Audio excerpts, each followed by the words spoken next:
নবী তাহলে কত কষ্ট করেছে বলে মক্কাবাসীর অত্যাচার এমন বেড়ে গেল নবীজি সহ্য করতে পারে না।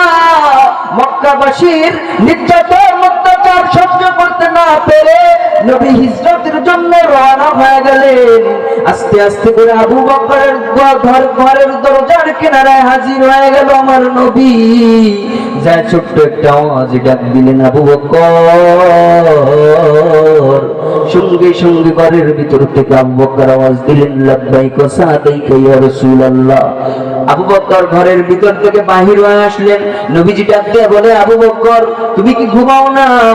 আবু বকর ডাক দিয়ে বলে, ইয়া রাসূলুল্লাহ 6 মাস আগে, কোন জায়গায় আছে 2-2.5 বছর আগে আপনি আমার কানে বলেছিলেন, ও আবু বকর মক্কাবাসীর অত্যাচার সহ্য করা যায় না, মক্কাবাসীর নির্যাতন সহ্য করা যায় না, আর আমাকে হয়তো হিজরত করে চলে যেতে হবে, আমাকে হিজরত করে মদিনায় যেতে হবে।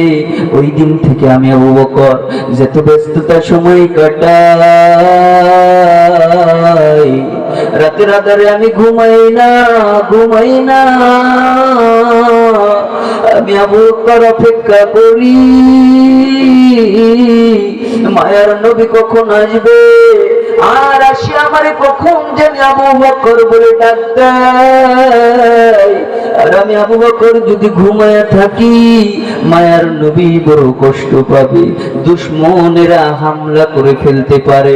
ও নবী গো, ওই 2-2.5 বছর আগ থেকে আমি আবু বকর ঘুমাই নাই, বিছানায় পিঠ লাগাই নাই। ও নবী এত কষ্ট আমি করেছি। নবী ডাক দিয়ে বলে, আবু বকর এত কষ্ট তুমি করলা? আবু বকর ডাক দিয়ে বলে, পয়গম্বর শুধু আমি করেছি তা নয়, পাশের রুমে তাকায় দেখেন আমার মেয়ে আসমাও ঘুমাই না। আমার মেয়ে আসমা প্রতিদিন রাত্রে দাঁড়ায় থাকে, জেগে জেগে নাস্তা রেডি করে দাঁড়ায় থাকে। দয়ার নবী মায়ার নবী আসবে আর ওই লম্বা সফরে নাস্তা খাওয়া দিবে। ও নবী শুধু তাই নয়, এ সফরে যাওয়ার জন্য একটা বাহন কিনেছি। এই বাহন কিনেছি উট। এই উটটা ওই খুঁটির গোড়ায় তাকায় দেখেন বাতাস। এই উটটাও দাঁড়ায় না, এই উটটাও ঘুমায় না, সারা রাত্র দাঁড়ায় থাকে।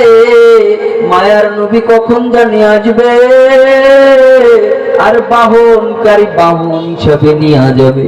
আমার নবী ডাক দিয়ে বলে, আবু বকর কি বড় ত্যাগ তুমি আমার জন্য স্বীকার করেছ।